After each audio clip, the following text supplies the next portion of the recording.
కందిపప్పుతో మనం చాలా రకాల పప్పులు ప్రిపేర్ చేస్తూ ఉంటాం కదా. పాలకూర పప్పు, తోటకూర పప్పు, సొరకాయ పప్పు, గోంగూర పప్పు, ఇలా చాలా రకాల కాంబినేషన్స్తో ప్రిపేర్ చేస్తూ ఉంటాం కదా. అయితే ఈరోజు వీడియోలో ఎలాంటి ఆకుకూరలు కానీ కూరగాయలు కానీ లేకుండా చాలా సింపుల్ ఇంగ్రీడియంట్స్తో కేవలం హాఫ్ అన్ అవర్లోనే ప్రిపేర్ చేసుకునే ఈ గట్టిపప్పును ఎలా ప్రిపేర్ చేయాలో చూద్దాం.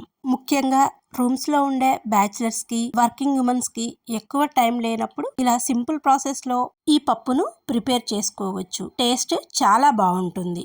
దీనికోసం ముందుగా కుక్కర్లో 1 కప్పు కందిపప్పును తీసుకుని 2-3 సార్లు శుభ్రంగా కడిగి 1 కప్పుకి 2 నుంచి 2.5 కప్పుల వరకు నీళ్లను పోసి అరగంట నుంచి గంట వరకు నాననివ్వండి.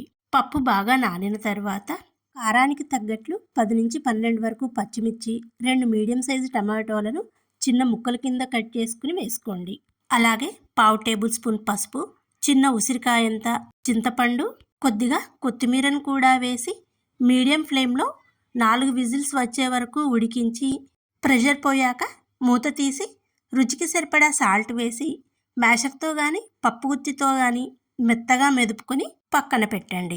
ఒకవేళ ఈ పప్పును గట్టిగా ఇష్టపడిన వారు పల్చగా కావాలి అనుకుంటే మరో కప్పు వేడి నీళ్లను యాడ్ చేసుకొని మెదుపుకోండి.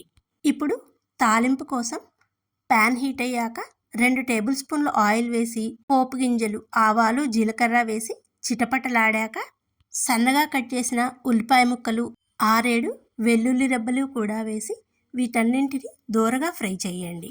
వీటిని లో ఫ్లేమ్లో దోరగా వేయించిన తరువాత 2-3 ఎండుమిర్చి ముక్కలను, కరివేపాకు రెమ్మలను కూడా వేసి అవి కూడా చక్కగా ఫ్రై అయిన తరువాత మెదిపి పెట్టుకున్న పప్పును ఈ తాలింపులో వేసి తాలింపు అంతా బాగా పట్టేలా 3-4 నిమిషాల సేపు కలిపి స్టవ్ ఆఫ్ చేయండి. అంతే, ఎంతో టేస్టీగా ఉండే పచ్చిమిర్చి టమాటోలతో టేస్టీ పప్పు రెడీ. ఈ పప్పు వేడివేడి రైస్లోకి ఆవకాయ నెయ్యి కాంబినేషన్తో సర్వ్ చేసుకుంటే చాలా బాగుంటుంది.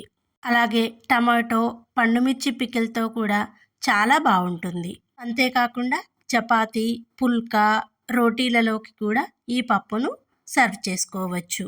చాలా తక్కువ ఇంగ్రీడియంట్స్తో తక్కువ టైంలోనే చేసుకునే ఈ పప్పు టేస్ట్ చాలా బాగుంటుంది. మీరు ట్రై చేసి ఎలా కుదిరిందో చెప్తారు కదా.